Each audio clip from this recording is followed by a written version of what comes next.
What if I told you the world you'll wake up to in 2050 would be unrecognizable?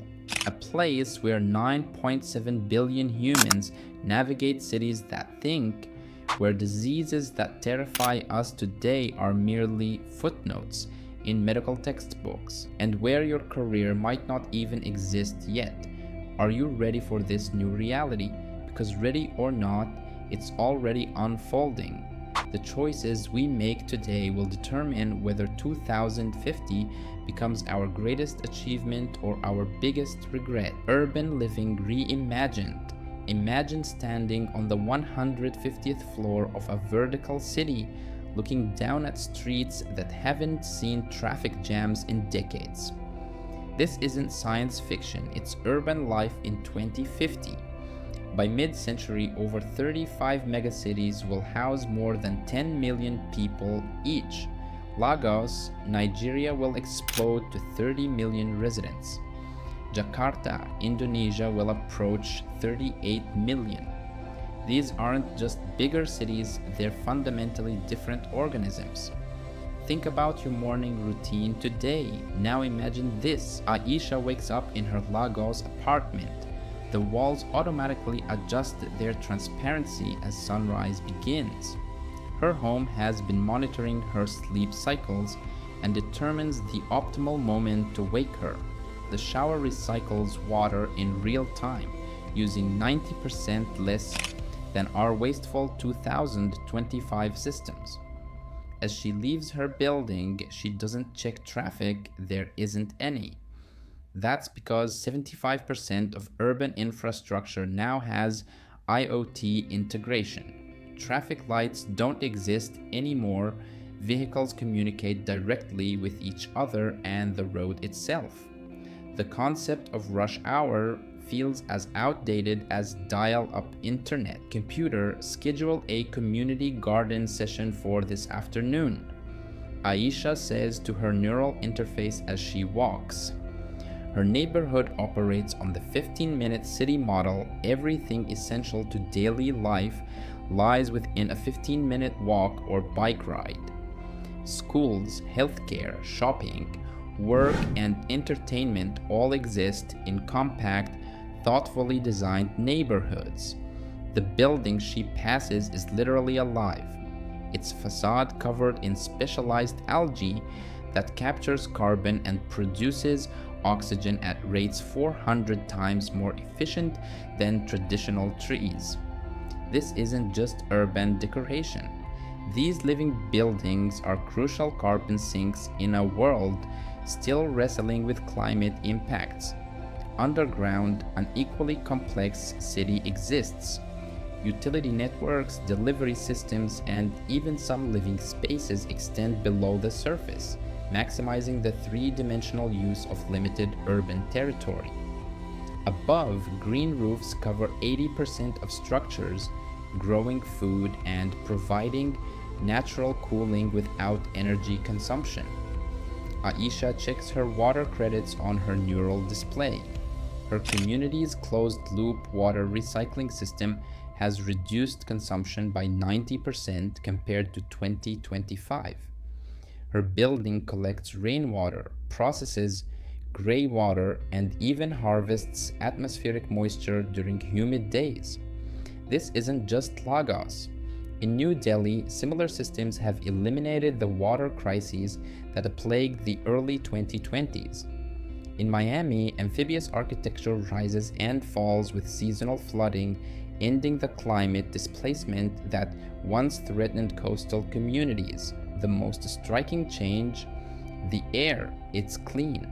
With 95% of vehicles now electric and power generation dominated by renewables, urban air quality has dramatically improved.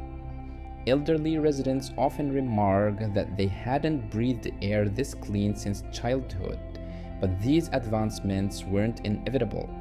They resulted from deliberate choices, massive investments in green infrastructure, carbon taxes that finally reflected environmental costs, and urban planning that prioritized human well-being over endless expansion. Some cities failed to make these transitions and now suffer catastrophic consequences: abandoned districts, unlivable heat, and resource shortages. The lesson became clear: adapt or decline. Mobility revolution. Remember traffic jams. Your grandparent might ask in 2050, the way people once reminisced about rotary phone. By mid-century, 80 to 90% of urban vehicles in developed nations are autonomous.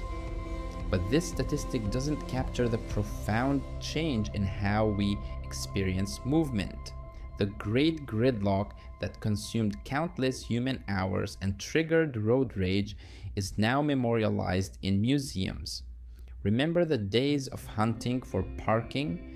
The average car in 2023 spent 95% of its time parked, taking up valuable urban space. In 2050, private car ownership has plummeted. Instead, most urbanites subscribe to mobility services, summoning the perfect vehicle for each need: single occupant pods for solo trips, shared shuttles for common routes, specialized vehicles for unique requirements.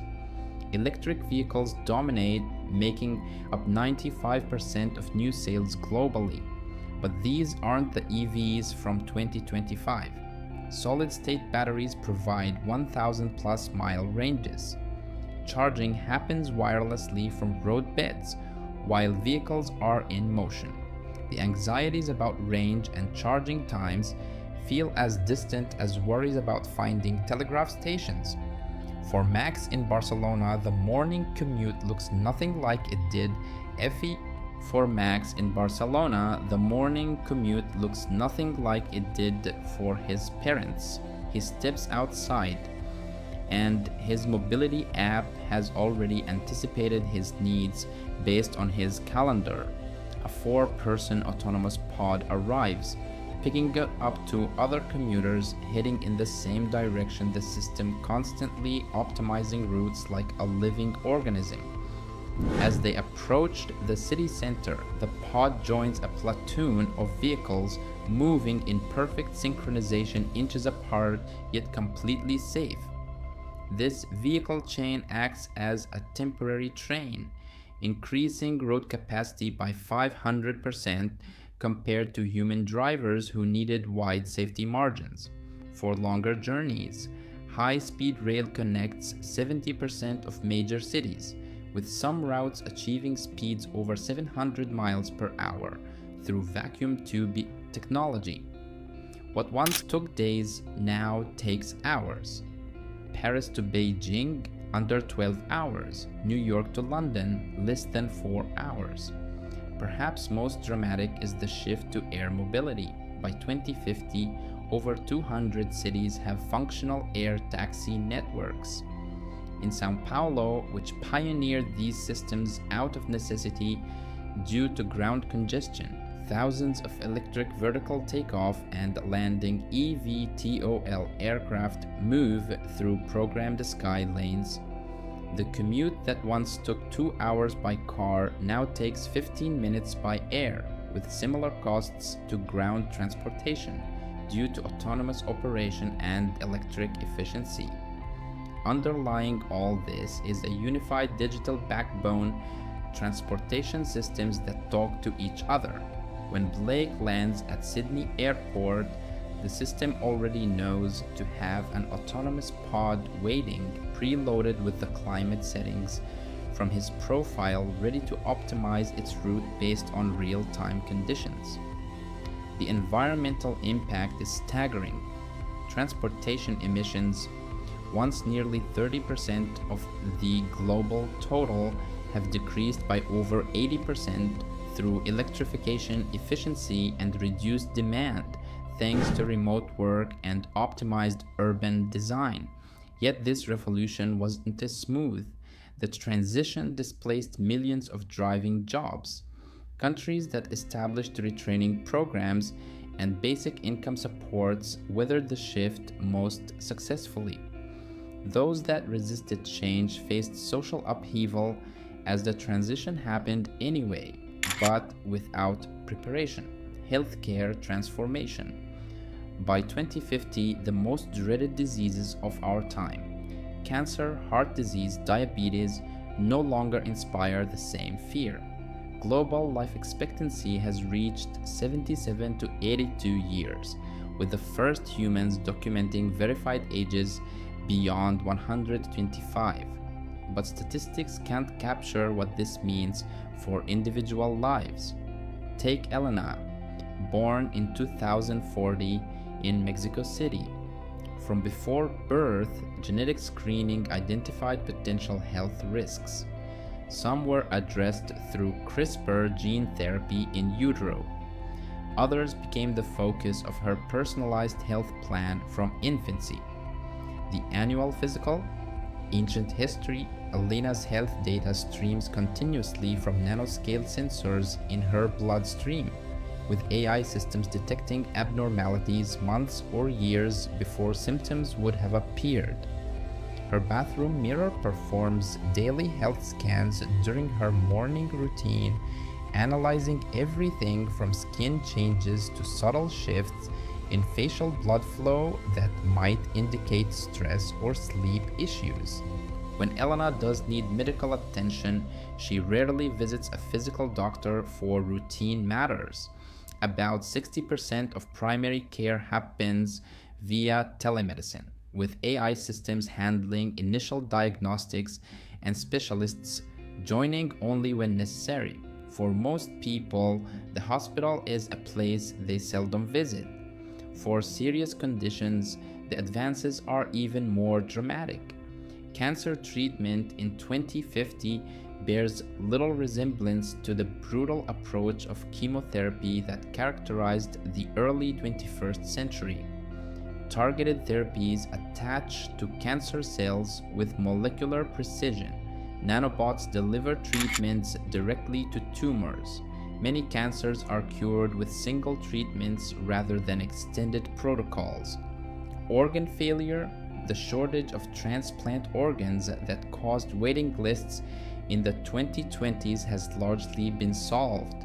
Lab-grown organs created from patients' own cells eliminate both waiting times and rejection issues. The first full lab-grown heart was successfully transplanted in 2035. By 2050, it's standard practice for most organ systems. Bioprinting has transformed emergency medicine. Severe injuries that once required months of recovery now heal in weeks thanks to printed tissues and scaffolding that support accelerated healing. Hospitals can print custom bone replacements during the same surgical session as an injury repair. Perhaps most revolutionary is how healthcare has shifted from treatment to prevention. In 2025, about 80% of healthcare spending went to managing chronic conditions, many preventable. By 2050, those proportions have reversed, with most resources directed toward maintaining wellness rather than treating illness. Mental health care has undergone similar transformation. Neural modulation therapies provide relief for conditions like depression and anxiety by precisely adjusting brain activity patterns. Psychedelic therapies, legalized globally during the 2030s, offer breakthroughs for PTSD and addiction that were unimaginable decades earlier.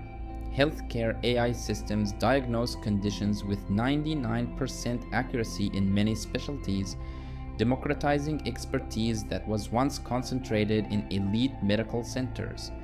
A child in rural Africa now receives the same diagnostic quality as one in Switzerland's most advanced hospitals. But these advances created new challenges. The growing gap between those with access to life extension technologies and those without threatened to create a two-tier society of standard humans and the enhanced elite. Countries that implemented universal access policies saw the greatest overall health improvements, while those that left these technologies to market forces alone experienced growing health disparities. Work and economy redefined. What do you do for work? This question, so central to identity in 2025, holds different meaning in 2050. By mid-century, 45 to 50% of jobs that existed in 2025 have been automated or fundamentally transformed. The employment apocalypse many feared didn't materialize, but work itself changed dramatically. Take Carlos in Buenos Aires. He doesn't have a job in the traditional sense. He has a portfolio. 3 days weekly, he provides strategic direction for an AI system managing supply chains across South America. The routine aspects that once consumed 80% of such roles now happen automatically. His value comes from his uniquely human abilities, ethical judgment, creative problem solving, and cultural sensitivity. 1 day per week, he contributes to a design collective creating sustainable architecture. Another day, he coaches youth sports, a role increasingly valued as society recognizes the importance of human connection in child development. His work week, about 28 hours, standard in most advanced economies by 2050. The productivity gains from AI made the 40-hour work week as obsolete as the 72-hour work weeks of the Industrial Revolution. Perhaps the biggest shift is how work and learning have merged. The concept of education as something that happens before a career feels as outdated as a single employer lifetime. In 2050, continuous learning is woven into every career path. Carlos spends about 20% of his working time acquiring new skills, some through immersive VR training, others through project-based applications. The gig economy of the 2020s evolved into something more stable but equally flexible. About 60% of the workforce engages in independent arrangements, but with stronger protections and benefits than the precarious structures of the early century. Blockchain-verified portable benefits follow workers across multiple income streams. Underlying these changes, economic safety nets evolved significantly. Universal basic income programs operate in 50-plus countries, providing financial floors that enabled people to navigate automation transitions and pursue meaningful work rather than merely survivable jobs. New industries emerged that were barely imaginable in 2025. The space economy exceeds $1 trillion annually, with thousands employed in orbital manufacturing, lunar resource, food systems revolution. The farm-to-table movement of the early 2000s seems quaint by 2050. For many urban dwellers, it's now building to table, with 25% of fresh produce coming from vertical farms integrated into urban architecture. Enter the Milan Central Food Tower, 50 stories of precision agriculture producing the equivalent of 2,500 acres of traditional farmland using 95% less water and no pesticides. Similar structures exist in most major cities, reconnecting urban populations with food production. Traditional agriculture has transformed beyond recognition. On the plains outside Nairobi, Sarah manages a 5,000-acre regenerative farm that seems more like a technology company than traditional farming. Swarms of autonomous drones continuously monitor crop health, soil conditions, and insect populations. Intervention happens with surgical precision. The result yields 40% higher than 2025 farms, using 60% less water and 80% fewer chemical inputs. Alternative proteins, cultivated meat grown from cells without animals, and plant-based proteins constitute 35% of global protein consumption. The environmental impact is substantial, with protein production requiring a fraction of the land, water, and emissions. Food waste has dropped from 30 to 40% to around 5% through advanced preservation technologies, AI optimized supply chains, and cultural shifts. Ocean farming has expanded dramatically, particularly kelp and bivalve aquaculture that provides protein while improving marine ecosystems. Perhaps most personal is the rise of nutrition personalization. Jamal in Detroit receives weekly meal deliveries precisely calibrated to his genetic profile, microbiome composition, and activity levels. His nutrition is treated as preventative healthcare, education, and human development. In 2050, the idea that education happens primarily to young people feels as outdated as one-room schoolhouses. For Mia, a 9-year-old in Singapore, school bears little resemblance to her grandparents' experience. Her morning might begin with a collaborative project on marine conservation, working virtually with peers from coastal communities worldwide. Her AI education assistant understands precisely where she excels and struggles, adjusting material difficulty in real time. Teachers focus on what humans do best: inspiration, motivation, and complex ethical discussions, while AI handles personalized instruction. For adults, education has become continuous. The average person retrains 7 to 10 times during their career. Maya, a 42-year-old former accountant whose role was largely automated, completed a 6-month immersive program in neuroscience and AI ethics. She now works supervising healthcare algorithms, a field that barely existed when she completed her original degree. In 2050, about 60% of higher education happens in mixed reality environments. Want to learn astrophysics? Students virtually travel through nebulae, manipulating variables to observe stellar formation. History students don't just read about ancient Rome, they walk its streets and interact with AI representations of historical figures. The focus of education has shifted dramatically towards skills that remain uniquely human: creativity, complex ethical reasoning, interpersonal intelligence, and adaptability. With 95% of the global population having access to digital learning, geographic location no longer determines educational opportunity. Traditional degrees haven't disappeared entirely, but have been largely supplemented by micro-credentials that certify specific skills. The most successful education systems recognize that the goal isn't just knowledge transfer, but developing adaptable, creative humans capable of reinvention. Environmental adaptation. By 2050, we've entered the era of deliberate planetary management. The climate has warmed 1.5 to 2.4 degrees Celsius above pre-industrial levels. Sea levels have risen 15 to 30 centimeters since 2020. These changes have forced adaptation. In the Netherlands, pioneering work on water management evolved into a model exported globally. Floating communities accommodate rising seas. Buildings designed to withstand extreme weather incorporate self-healing materials. Energy systems have transformed dramatically.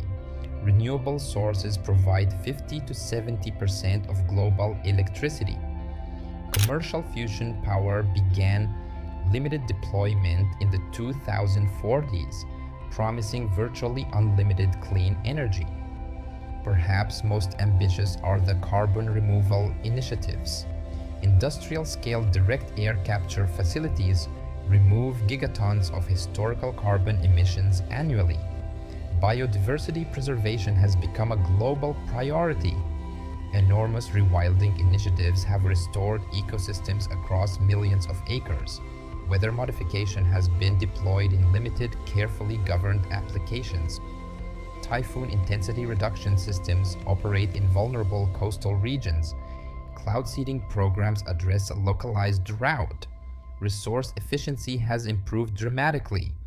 per capita consumption in developed nations has decreased BIB. Climate migration reshaped global population distribution, with up to 200 million peoples relocating from regions rendered increasingly uninhabitable. The divide between environmental leaders and laggards became stark. Regions that invested early in adaptation infrastructure proved more economically resilient. By 2050, it's clear that environmental adaptation isn't separate from economic strategy, it is economic strategy. The 2050 we're heading toward holds extraordinary promise: cities that enhance environments, healthcare that prevents disease, work that leverages uniquely human capabilities, food systems that regenerate, education that unlocks potential throughout life, and environmental management that begins to heal planetary damage. But this future isn't guaranteed. It will be shaped by decisions we make today. The generation coming of age now will spend half their lives in this transformed world. If you found value in this exploration, help spread these ideas by hitting like, subscribing to the channel, and pressing the bell icon.